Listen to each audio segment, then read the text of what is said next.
In Port Charles, sympathy is never simple.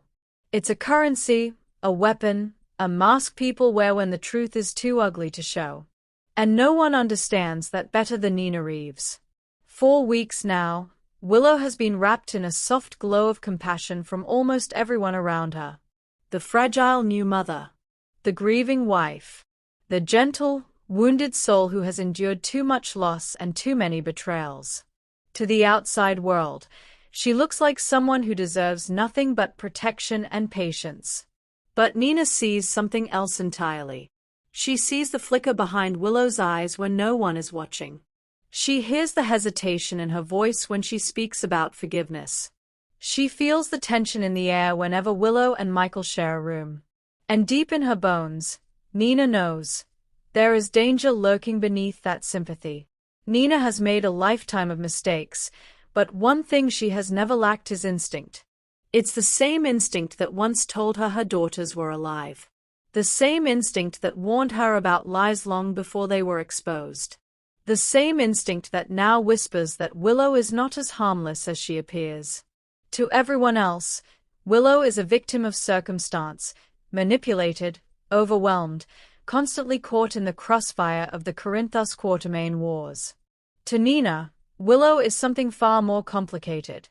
A woman who has learned how to survive by appearing soft, how to disarm by appearing fragile, how to control a room without ever raising her voice. Nina watches her carefully. At family gatherings, Willow's smile is warm, but it never quite reaches her eyes. When conversations turn to the past, she tilts her head, lets her voice tremble, and suddenly everyone is rushing to reassure her, to excuse her, to smooth over uncomfortable truths. It works. Every time. Except on Nina. Because Nina recognizes the pattern. She's lived it. She's worn it. She knows how pain can become armor, and how sympathy can become leverage. And she knows how dangerous that combination can be. It happens in a moment so small that no one else even notices. Willow is sitting in the hospital waiting area, speaking softly to a nurse. She's explaining how overwhelmed she's been, how scared she is for her children, how hard it is to feel judged by people who don't understand her choices. Her eyes glisten. Her hands tremble just enough to look genuine. The nurse offers comfort. A kind word. A promise that everything will be okay. Then Willow's phone buzzes. For just a second, barely a heartbeat, her expression changes. The vulnerability vanishes. In its place is calculation, focus, control. Nina sees it. And in that instant, the puzzle pieces slam together. This isn't just a wounded woman clinging to sympathy. This is someone who knows exactly how powerful that sympathy is, and how to use it.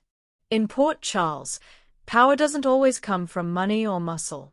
Sometimes it comes from perception. From being the person everyone is afraid to question. From being the one whose tears silence uncomfortable conversations. Willow has become untouchable in that way. If someone doubts her, they are cruel. If someone challenges her, they are heartless. If someone points out inconsistencies, they are attacking a woman who has already suffered enough. And Nina sees how effectively that shield works. She notices how Michael softens the moment Willow's voice cracks. How the Quatermains hesitate before pushing too hard. How even Sonny, who has faced down enemies without flinching, carefully chooses his words around her. Willow doesn't have to demand protection. She receives it automatically.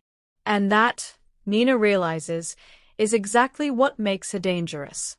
Nina's mind starts racing through every strange moment, every half-finished sentence, every time Willow redirected a conversation just as it was getting too close to something sensitive. Why does Willow always frame herself as the one who had no choice? Why does she emphasize her fear, her confusion, her vulnerability, while glossing over the decisions she actively made? Why does she speak about forgiveness so often, yet never quite seem to offer it? Nina begins to suspect that Willow's sympathy isn't just emotional. It's strategic. Not necessarily in a cold, villainous way.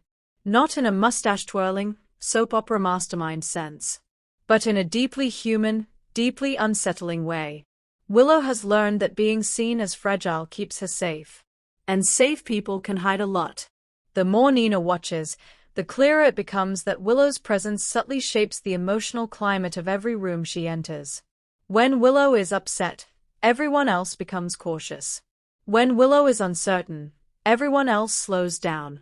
When Willow expresses fear, decisions are postponed, questions are softened, conflicts are deferred. It's not manipulation in the traditional sense. It's emotional gravity. And Nina understands that gravity can bend the truth. Because when people are busy protecting someone, they stop scrutinizing them. That's when secrets thrive. The cruel irony is that Nina wants to trust Willow. Desperately. She wants to believe the young woman is exactly what she appears to be, kind, gentle, sincere. She wants to believe her maternal instincts are overreacting, that old wounds are making her paranoid. But every time Nina starts to relax, something feels off. A look held too long. A pause that comes at the wrong moment. A story that changes in tone, if not in detail. It's enough to keep Nina on edge. And it terrifies her, because if she's right, if Willow is hiding something significant, then the cost of that secret could be enormous. For Michael. For the children. For the entire fragile balance of Port Charles. Everyone else is focused on protecting Willow from the world. Nina is focused on protecting the world from what Willow might be protecting. What if the sympathy isn't just covering pain? What if it's covering guilt?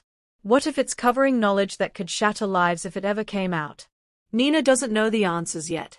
But she knows this: the most dangerous storms are the ones that look calm on the surface. And Willow, wrapped in everyone's concern and compassion, looks very, very calm. Nina makes a quiet decision. She won't confront Willow. Not yet. She won't accuse her. Not without proof.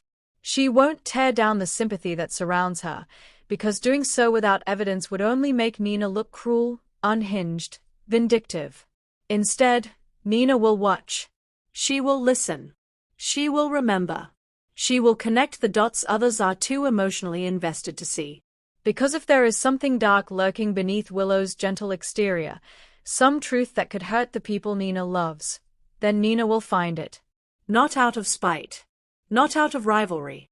But out of the same fierce, complicated love that has driven every reckless, heartbreaking, courageous choice she's ever made. A mother's instinct is rarely quiet. And Nina's is screaming.